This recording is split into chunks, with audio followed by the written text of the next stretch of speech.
Halo, kita ketemu lagi diskusi bareng teman-teman untuk lanjut pembahasan yang kemarin, ya kan? Masih dengan saudara kita Mas Habibie sama Mas Haji.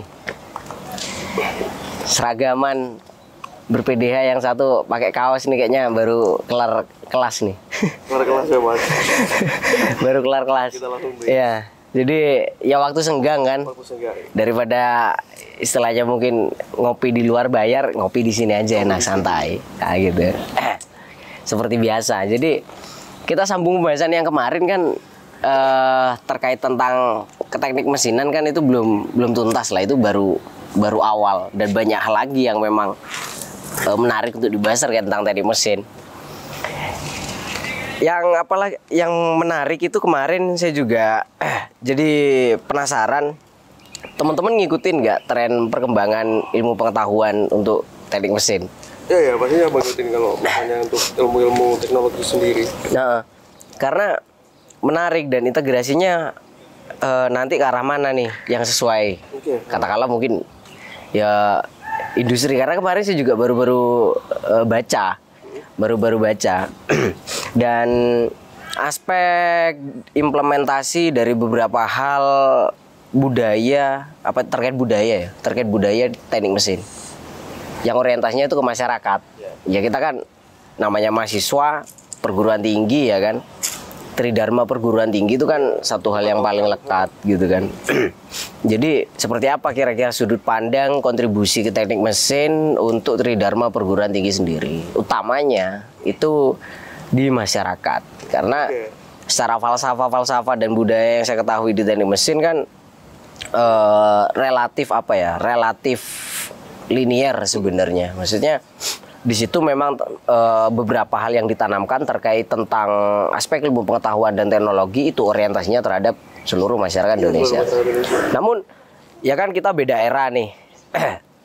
Ya mungkin saya jalan lebih dulu, tapi di sisi lain kalau kondisi yang sekarang itu gimana, nanti kita akan bahas. Gitu. Saya juga sambil ngulik masih relevan atau tidak. Dulu di era saya ya aktif di organisasi kemahasiswaan di teknik mesin gitu ya, kuliah apa segala macam, dengan yang sekarang dialami. Saya kan juga udah nggak terlalu mantau ya semenjak semester 7 ke atas, sibuk magang, setelah magang udah skripsi dan seterusnya, jadi nggak terlalu ngikutin perkembangan era, apalagi yang di luar nih, di eksternal gitu kan. Nah, jadi ya mungkin bisa diceritakan dulu lah terkait tentang tren pengetahuan yang kalian pahami sekarang itu gimana sih gitu loh untuk teknik mesin. Kira-kira ada yang menarik untuk kalian perdalami atau enggak? Semester 5 nih, semester 5 ini mungkin udah agak sepil nih, ke arah mana nih kira-kira nih? Benar. Nah, kalau misalnya di himpunan sendiri ya Mas Gal ya, jadi kami itu memang sebenarnya patokannya memang Tridharma perguruan tinggi kan.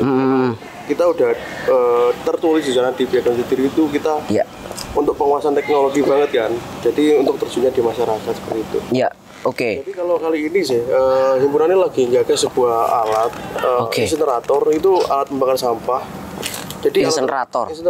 Oke. Ini sambil diminum ya? Iya. Dia itu alat ambil sendiri sampah, udah santai. Nanti outputnya ada produk turunannya seperti minyak. Nah, minyak itu seperti BBM dan mungkin keluarnya bakal seperti itu. Biosolar gitu. Biosolar. Oke. Nah, cuman masih dalam proses riset ini.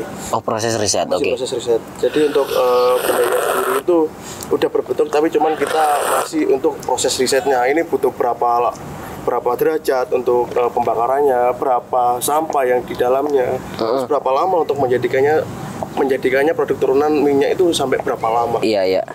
Itu masih proses riset ini sampai sekarang. Iya. Tapi kan terkait tentang insinerator ya. Ya bonus ya istilahnya minyak. Ya. Tapi sederhana ya, yang penting kan pengolahan sampahnya itu kan yang penting. Oke, itu urgensi yang mungkin masyarakat rasa itu lebih penting. Kalau udah pernah kita gagas. Untuk waktu eksternal Mas Gali. Di eksternal maksudnya? Maksudnya kita itu punya forum wilayah namanya. Oh iya, di forum wilayah. Di forum wilayah. kita itu tergabung pada Forum Wilayah 7A. Jadi kala itu ada rapat koordinasi wilayah itu di rakor ke-4 kalau nggak salah.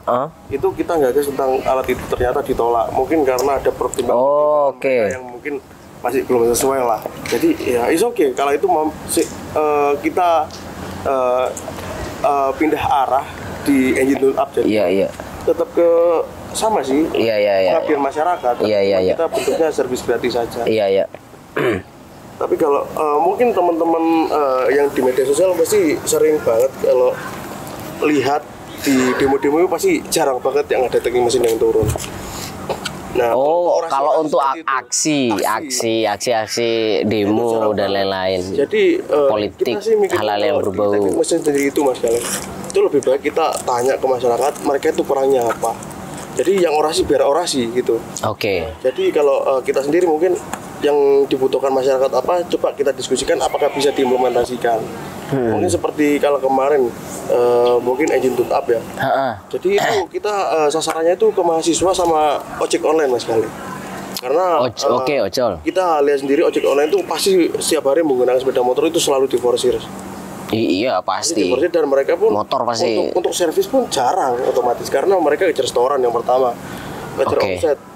Mau ganti oli pun kadang nggak sempat karena aplikasi on terus gitu loh. Iya. Mau gimana servis, sedangkan ke mereka itu belum antri, belum yang lain-lain. Makanya kemarin yang kita sasar, kita masuk ke Grab kalau nggak salah, kita ngasihkan proposal yang kami minta hanya berikan informasi ke mereka adanya servis gratis di tanggal segini gitu. Kita acara tahunan ya. Sama Dispora dan wilayah 7A jadinya. Kalau untuk kegiatan yang terakhir itu ya. Jadi sih, ya urgensinya ada sih karena memang iya sih benar. Karena kalau monggo. Mas Haji monggo Mas. Jadi hal-hal yang berbau tentang pengabdian di masyarakat untuk teknik mesin, apalagi ya servis gratis ya. Masyarakat itu juga biasanya kurang cukup memahami kenapa sih servis itu penting, apalagi untuk pelaku jasa transportasi ya. Ojol lah semuanya itu. Dan mereka pun tidak tahu ciri-ciri motor ini sudah terforsir atau tidak, itu mereka tidak tahu dari mungkin bunyi dari segi keandalan ya. Keandalan gitu mereka tidak tahu, tidak mengetahuinya malah. Tapi mereka tahu ya ketika mogok saja itu situ. Iya. Tapi yang saya tertarik juga satu hal di sana, yaitu berarti masuk ke peran lah, istilahnya salah satu bentuk peran. Memang dari dulu waktu periode saya pun ikut di organisasi segala macam, servis gratis itu adalah momen tahunan yang ditunggu-tunggu oleh masyarakat. Banyak, bahkan juga di lingkungan-lingkungan kampus inilah. Biasanya tanya kapan servis gratis. Nah, jadi satu hal yang menjadi penting di situ bahwasanya kita sebagai mahasiswa juga dituntut untuk peduli. Yang pertama, bukan semata-mata gratis ya. Memang untuk jasa servis pun di bengkel resmi misalkan gitu ya. Itu juga relatif sekarang udah naik di kisaran 50 ribuan untuk servis aja, belum ganti part dan lain-lain. Gitu. Jadi cukup membantu sih, walaupun mungkin untuk saat ini interval waktunya masih 1 tahun sekali gitu ya. Oke. Tapi dari yang kemarin, kenapa kok bisa terus berafiliasi sama Dispora nih gitu? Jarang-jarang nih gitu kan. Kalau zaman saya dulu kan ya kita kegiatan aja di internal gitu. Maksudnya nggak berkolaborasi dengan dinas-dinas. Nah, sebenarnya kemarin tuh karena di Pemkab itu kan dia kan pengen menggerakkan kegiatan-kegiatan yang ada di pemuda atau Mas Galeng. Nah, jadi mereka itu pengen lah pemuda-pemuda itu gerak untuk mungkin ke masyarakat, mungkin ke olahraga seperti itu. Karena mungkin kita nggak linear banget sama olahraga mungkin ya seperti itu. Jadi kita bergerak di bidang pemudanya saja. Jadi seperti yang kemarin ternyata kita deket banget nih sama Dispora. Nah, jadi kita coba lah sounding tentang engine tune up ini tadi, dan mereka yang terjadi itu sambutan baik banget. Dan yang mereka tawarkan mungkin, kalian bisa menggunakan gedung ini gitu. Malah kemarin ketika saya sounding itu tentang tune up besok ini, malah mereka menawarkan di stadion di Ponorogo. Jadi stadion yang ada di Banyuwangi. Oh, di stadion. Ya. Penyelenggaraannya di stadion. Penyelenggaranya di stadion. Oke, menarik. Jadi mereka itu memberikan memang fasilitas yang semewah itu mungkin. Oke. Jadi mungkin kita ngemasnya agak lebih rumit sedikit lah karena mungkin bidang lebar dan tidak ada tenda-tenda di sana. Mungkin kita perlu bermitra sama yang punya tenda-tenda seperti itu. Oh, untuk support perlengkapan ya. Betul. Iya, benar. Dan kalau misalnya untuk alat-alat servis seperti mungkin kunci seperti itu, mungkin backlift dan lain-lain itu kita berafiliasi ataupun bermitra itu sama sekolah-sekolah biasanya. Oke. Sekalipun itu mekanik-mekaniknya. Iya. Kalau yang kemarin sih teknisnya kita minta mekanik sama wilayah. Kita minta 30 mekanik karena kita buka pit itu 15. Oke. Kita bagi untuk helper kita ambil dari sekolah. Kita minta 15. Kalau mungkin besok kalau misalnya kita ACC di Ponegoro stadion, mungkin itu bisa lebih besar lagi ntar karena kan lebih gede. Iya. Halamannya. Oke. Tapi geser dulu nih. Mas Haji ini kan di himpunan sekarang di divisi eksternal. Iya, di eksternal. Di eksternal berarti cakupannya wilayah ya. Iya. Nah, kalau dari teman-teman wilayah sendiri gimana sih kira-kira terkait tentang perkembangan suatu bentuk implementasi lah nih di masyarakat. Kalau kita kan mungkin ya sesederhana tiap tahun ada kegiatan kayak pengabdian servis gratis, kemudian itu yang tadi di-spill Mas Habibie, kita mau instalasi untuk insenerator gitu. Nah, kalau di wilayah sendiri gimana sih kira-kira perkembangannya sekarang tuh gimana? Karena kalau di waktu saya masih aktif di organisasi, main-main ikut di eksternal sama teman-teman, itu kan polanya juga nggak terlalu intens untuk kegiatan pengabdian gitu loh kan. Untuk yang sekarang gimana kira-kira? Mungkin kalau yang di periode yang sekarang karena masih baru kan kemarin juga dan belum ada pembentukan secara struktural nih. Kemarin baru hanya ada calon-calonnya aja. Itu memang ada lebih ke arah lebih intens lagi lah karena kan yang kita lihat dari yang kemarin hanya per 3 bulan nih karena rapatnya per 3 bulan dan itu perapat pun yang dibahas juga bukan hanya ke arah masyarakat nih karena ada di bidang yang memang kayak kita fokusnya di ilmu pengetahuan nih kayak seminar contohnya. Pengadaan seminar. Pengadaan seminar seperti itu. Jadi maunya ini ketika memang sudah ada rapat untuk pembentukan struktural nih, ini mungkin lebih ritmenya lebih lagi nih, lebih padat nih untuk kegiatan. Oke. Memang bentuk implementasinya dari yang Piagam Jati Diri itu sendiri.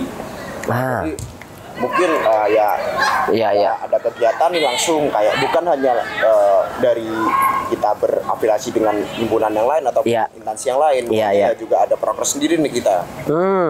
Mungkin untuk wilayah sendiri itu ada proker khusus yang memang dikoordinir oleh pengurus gitu. Nah, tapi bentar. Tadi spill soal Piagam Jati Diri. Piagam Jati Diri. Ini baru ya. Ini ke-30 tahun nih kemarin 1 Oktober ya. 32 tahun. 32 tahun. Oh ya, FMMI selamat ulang tahun untuk Forum Mahasiswa Mesin Indonesia ke-32 tahun. Ya kan nih. Solidarity Forever gitu kan. Ini kan nggak semuanya tahu nih. Teman-teman kan nggak semuanya tahu gitu loh. Lihat kalangan mesin saja. Iya, yang pasti kan gitu. Mungkin mahasiswa lain atau mungkin khalayak juga istilahnya bisa sedikit di-spill gitulah. Halal apa sih Piagam Jati Diri sih gitu. Kenapa kok harus sesuai dengan Piagam Jati Diri gitu untuk mahasiswa mesin gitu lah. Nah, gimana kira-kira untuk Mas Haji sendiri gimana kira-kira? Karena memang poin-poin yang ada di Piagam Jati sendiri itu memang dari mahasiswa mesin sendiri itu kan juga bagian dari integral dari masyarakat. Jadi punya tanggung jawab sosial nih dari mahasiswa mesin sendiri. Jadi memang dari kita yang memang secara penguasaan ilmu pengetahuan ini lebih matang lah daripada memang masyarakat yang mungkin kurang nih untuk memahami yang dari perkembangan eranya nih. Apalagi yang ke arah nih udah society 5.0 nih. Sedangkan kita di 4.0 pun masih belum nih. Belum apa ya, belum kekejar. Iya. Nah, dikarenakan dari segi hal itu juga kita yang tercantum juga di Piagam Jati Diri kan atas asumsi dasar teknologi. Iya. Memang masih inget tuh. Mahasiswa mesin sadar bahwasanya ilmu pengetahuan dan teknologi ini masih kurang dikuasai nih. Oke. Jadi memang kita arahnya ketika memang kita fokus terhadap ilmu pengetahuan yang kita dapatkan di lingkup perguruan tinggi, nah, itu yang akan kita bawa nih untuk kita bentuk edukasi lah ke masyarakat, karena mengedukasi itu seperti memahamkan lah ketika memang era sekarang begini nih, mungkin lebih mempermudah lagi dari pekerjaan-pekerjaan yang ada di masyarakat nih. Oke. Udah bukan hanya tentang kerja tenaga terus. Mungkin sekarang udah eranya kita berbicara tentang yang modern nih. Digitalisasi lah satu contohnya. Lebih simpel lagi. Oke. Eranya seperti itu, karena untuk ke arah bidang pengabdian masyarakat sendiri itu kan sudah memang yang tercantum. Jadi itulah bentuk dari pemahaman kita, mungkin dari penelitian apapun yang akan kita dapatkan di perguruan tinggi nanti, yang kita fokusnya di skripsi nanti ini kan juga bentuk luarannya kan ke arah masyarakat nih nanti. Oke, berdasarkan kebutuhan-kebutuhan yang ada di masyarakat. Oke, kalau menurut Mas Habibie sendiri gimana terkait tentang Piagam Jati Diri itu kan satu bentuk falsafah ya. Kalau menurut saya sih falsafah gitu kan. Gimana kira-kira? Jadi mulai dulu sih memang ya, dari memang masuk itu ketika maba sendiri pun udah cross-check mungkin sosial media. Iya. Mungkin lebih ke riset lah. Ini apa sih lambang-lambang sampai segede itu dibuat baju seperti itu ya. Dan kita foto pun tidak boleh dulu. Foto tidak boleh dan memang waktu maba. Waktu maba ini. Iya. Foto pun tidak boleh. Memang. Kalau dulu sih Kating bilang itu sakral. Jadi jangan main-main sama logo tersebut. Jadi itu. Jadi yang kita cari kemarin itu waktu mungkin kategorisasi, mungkin ketika memang ada kajian kemarin sebelum diklat itu tadi Mas Yale. Jadi memang yang dibahas itu adalah ini adalah implementasian yang terjadi di Piagam Jati Diri itu bakal membaliknya ke masyarakat seperti itu. Jadi tetap aslinya poin samanya seperti terjadi perguruan tinggi kalau di Piagam Jati Diri tersebut. Karena kan baliknya ke integral kan, kita sebagai integral masyarakat. Jadi nanti meskipun kalian lulus dari perkuliahan itu pasti kalian bakal turunnya lagi ke masyarakat. Iya. Nah seperti itu. Jadi di sana pun ditegaskan di Piagam Jati Diri tersebut, kalian itu harus mempunyai penguasaan di ilmu pengetahuan. Iya. Jadi kenapa kok harus gitu loh? Karena kalian tuh mungkin jadi tombak yang pertama itu sebagai pemaham pengetahuan itu sendiri yang bakalnya nanti untuk mungkin benar yang dikatakan Mas Haji tadi. Iya. Mengedukasi masyarakat yang ada. Karena apa? Gak banyak yang di masyarakat sendiri tuh punya pemahaman seperti kita mungkin. Karena kan kita kan setiap hari ya kita akademik terus gitu loh. Iya. Jadi itu sih. Berarti sederhananya kan sinkronisasi ke arah implementasi tentunya di masyarakat terkait tentang ilmu pengetahuan yang kita pelajari di perkuliahan untuk kepentingan masyarakat. Nah, entah itu dalam bentuk teknologi atau satu bentuk mungkin sesederhananya pelatihan gitu-gitu. Iya. Kan biasanya mereka kan kadang kerja keras gitu loh, sampai keringet, mesti menggunakan fisik. Iya, karena gimana caranya dipersimpel lagi, mungkin dikasih alat yang untuk memudahkan mereka mungkin tanam bibit seperti itu, penyebarannya seperti itu. Iya Mas, jadi sebenarnya memang saya pun dulu juga memahami tentang Piagam Jati Diri ya. Itu kan aspek-aspeknya memang selalu orientasinya terhadap masyarakat, tapi disesuaikan. Kita sesuaikan dari sudut pandang, dari apa hal yang kita pelajari di perkuliahan untuk tindak lanjut ke masyarakat, apa yang mereka butuhkan di masyarakat gitu kan. Nah, di situ hal yang menarik lagi, kalau dulunya selalu yang dibahas itu hal-hal yang sifatnya mungkin dalam tanda kutip keren. Iya memang. Tapi ada beberapa kalangan masyarakat yang belum cukup mampu untuk menerima itu. Betul. Gitu. Jadi itu yang saya pahami. Oh, yang namanya kesenjangan itu di sini. Iya. Jadi waktu itu Waktu itu apa namanya? Saya diskusi juga sama teman-teman dari Jember itu? Iya di Jember, diskusi sama kebetulan juga dari Unram waktu itu main ke sini kita diskusi lah. Kesenjangan mereka juga sounding kesenjangan yang terjadi di wilayah timur gitu. Di wilayah timur. It's okay mungkin kalau di wilayah Banyuwangi kan nggak terlalu nggak terlalu jauh banget lah istilahnya. Bentuk pemahaman yang ada di masyarakat dan katakanlah di ranah-ranah akademisi di masing-masing kalangan gitu, karena mungkin masih di area Jawa nih penyebaran informasi apa segala macam masih oke, cepat mudah sekali gitu kan, modernisasi juga masih optimal dibandingkan daerah apalagi di daerah timur. Iya, secara hal sederhana tapi kalau misalkan kita selalu orientasinya terhadap satu hal yang mungkin sifatnya keren dan apa ya disesuaikan dengan era, ya it's okay, mungkin akademisi menguasai, tapi masyarakat menguasai enggak? Dia paham dan mampu mencerna enggak apa yang kita sampaikan, apa yang kita ceritakan, atau kita berikan edukasi ke mereka gitu. Yang pasti juga itu bisa, tapi jangka waktunya juga akan lama dan bisa jadi ada hal yang lebih urgent lagi di ranah mereka gitu. Kan atas asumsi dasar teknologi yang saya pahami itu kan hal-hal yang sifatnya untuk mempermudah saja. Jadi apapun itu yang mempermudah. Nah itu sudah teknologi, entah dalam bentuk metode, alat, gitu-gitu kan. Hal sesederhana itu. Oke. Karena sebenarnya yang disonding sama teman-teman wilayah timur, apalagi 7B ya Mas, itu sebenarnya bukan perihal jarak sebenarnya, tapi perihal ongkos. Jadi kemarin tuh kita ketemu sama wilayah 7B, kita ketemu sama wilayah. Oh 7B ini seberang pulau, Bali. Bali sampai Unram ya, sampai Lombok ya. Teman-teman Sumbawa nih. Sumbawa. Oh Sumbawa. Jadi mereka tuh melakukan PMTM, pertemuan mahasiswa teknik mesin itu. Jadi mereka harus meluangkan waktu itu sekitar 1 minggu. Satu minggu. Yang pertama itu untuk perjalanan saja itu. Jadi mereka itu menunggu kapal aja cukup waktu lama gitu. Mereka war tiket masih gitu-gitu di perjalanannya, belum masih stay gitu di sana untuk rapat dan lain pembahasan gitu-gitu. Jadi Munas ya kemarinnya. Ya, iya. Oke. Jadi mereka itu bukan perihal waktu saja, ongkos, mungkin peluangan waktu di perkuliahan. Mereka itu udah mengorbankan itu gitu loh. Oke. Jadi secara akses pun ya masih kurang fasilitas karena kemarin juga mereka berbicara soal transportasi laut, kapal itu sendiri itu cuma satu minggu itu hanya ada 2 kapal nih yang dari itu harinya belum untuk harinya nggak tentu. Belum tentu itu. Oke, itu dari Sumbawa. Ya. Bisa jadi kita kayak mau kanu sekarang nih, ternyata setelah sampai sana udah ketinggalan lah ataupun Oke.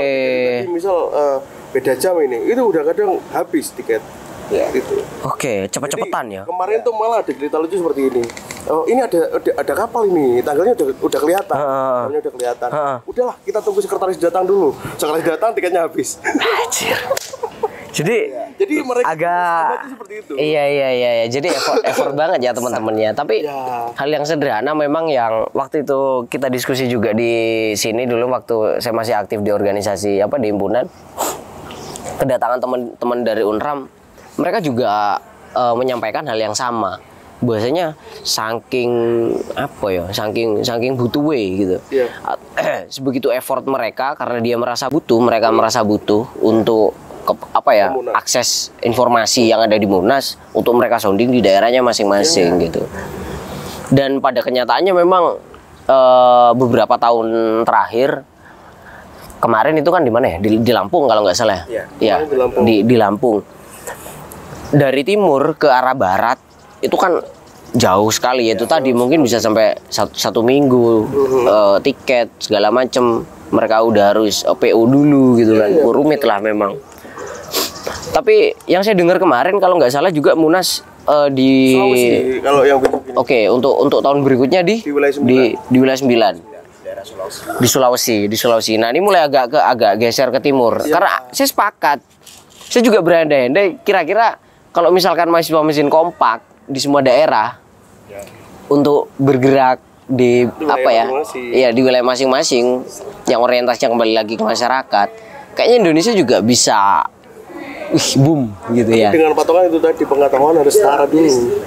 Oh iya memang, tapi sesederhana setidaknya kita kembali lagi ke daerah masing-masing. Ya, Di daerah itu perlunya apa tentang standar pemahaman masyarakat yang memang mereka butuhkan lah gitu. Entah dari sektor pertanian mungkin atau di sektor-sektor yang lain yang sekarang itu memang iya di apa sisi-sisi yang sifatnya krusial untuk penggerak ekonomi di daerahnya masing-masing. Karena memang itu yang menunjang tingkat kesejahteraan masyarakat sendiri gitu kan. Oke, itu menarik teman-teman karena kalau misalkan memang itu kapan nih gitu kan, maksudnya akan tergerak hati mahasiswa sesuai di Piagam Jati Diri yang kalian ceritain tadi itu kan. Maka keren sebenarnya. Jadi sebenarnya yang jadi PR kita mungkin di wilayah masing-masing dulu sih Mas Kali. Iya. Jadi sebenarnya kita rapikan dulu nih wilayah gitu. Ya, jadi sebenarnya kan kalau misalnya dalam satu wilayah ini sudah baik, iya. ketika emang disonding di Monas itu baik, pasti Iya. kan turunnya ke masyarakat juga baik. Jadi mungkin kita bakal memperbaiki yang di wilayah dahulu. Ketika wilayah udah emang clear selesai, jadi kita coba satu kali proker untuk ke masyarakat ini. Ketika Iya, emang iya. itu boom, baru kita bahas ini ke Munas. Jadi mungkin seperti itu saja teknisnya. Oke. Jadi kita kasih mungkin kita riset dulu tempat-tempat yang ada di 7A ini misal kita ambil contoh daerah mana seperti itu. Kita lihat dulu di sana riset apa sih yang kurang kepada masyarakat tersebut. Iya. Kita emang sudah kita buatlah rakor lagi nih untuk pembahasan masalah tersebut. Iya. Ketika sudah baru kita buatkan apa nih alat ataupun pemahaman Oke. saja seperti itu. Iya. Kebutuhan dari daerah tersebut apa? Ujuk-ujuk kita buat alat, gitu kan nggak mungkin gitu loh. Iya. Otomatis kita tanya dulu mereka ini Observasi dulu kan. dulu. Iya. Yang mereka butuhkan apa, mereka itu bergerak di bidang apa dulu. Heeh. Nah, mungkin belum saja ke akomodasi atau apa ya. Mungkin di sana tentang pendidikan aja kurang kan kita belum tahu juga Mas Gali di sana. Jadi kita lebih Iya. observasi dulu masuk seperti apa yang ada di sana, barulah kita bisa perbaiki yang kecil-kecil dulu yang ada di wilayah seperti itu. Jadi gak usah bilang tentang keren ataupun bagaimana. Yang penting impactnya itu seperti apa. Secara dampaknya Secara dampak jelas. Jelas. Karena Iya juga sih. sementara ini kan memang dari sudut pandang teman-teman kan selalu melihat ke atas terus nih. Ya keren mulu lah. Iya. Terutama yang di luar negeri nih udah bisa ke arah robotika nih ataupun bagaimana kan sudah segala macam udah robot. Neuroscience ya. gitu. Sedangkan kalau kita terlalu terpaku ke arah sana kan dari masyarakat pun apa itu jangankan bilang ke segi robotika nih dari Digitalisasi. masih minim nih. Iya, pengetahuan iya. mereka tentang itu. Iya. Kan mungkin dari perdaeraan kan juga berbeda-beda. Terutama yang memang kesenjangan secara pemerataan pun ini juga nggak bisa diselaraskan kan, masih kurang bisa mumpuni perihal itu. Iya. Permasalahan krusialnya memang dari aspek yang seperti Iya. Tapi misalkan nih Mas, kita kerucutkan saja. Maksudnya mungkin secara kondisi dan situasi di wilayah-wilayah yang lain pasti juga punya masalahnya masing-masing. Iya, pasti. Tapi kalau kita di wilayah kita sendiri nih, jangankan ke wilayah 7A yang sampai mana Jawa Timur sampai Ponorogo gitu ya, di Banyuwangi saja. Kalau sudut pandang teman-teman sekarang untuk observasi apa sih yang dibutuhkan Banyuwangi sekarang, istilahnya satu bentuk kontribusi apa yang sekiranya bisa diupayakan. Misalkan nih satu isu katakanlah mungkin penanganan sampah Masih tetap sama atau di sisi yang lain juga, bukan hanya tentang itu. Mungkin tingkat perekonomian masyarakat Ya. sekarang gimana, masih termasuk minim pemahaman terkait pengelolaan keuangan apa segala macam yang sekiranya kita bisa bantu lah. Mungkin teknologi QRIS juga nggak semua orang tahu masih. Semua orang tahu. Akan gitu. Padahal itu kan juga untuk mempermudah. Jadi yang lebih spesifik di Banyuwangi sekarang atau mungkin mau disinkronisasi nih, karena Banyuwangi ini tempat pariwisata, untuk implementasi teknik mesin sendiri itu kira-kira gimana kalau menurut teman-teman? Jadi mungkin kalau misalnya ke pariwisata sendiri mungkin dari penataan sistem pengelola dulu sih mungkin.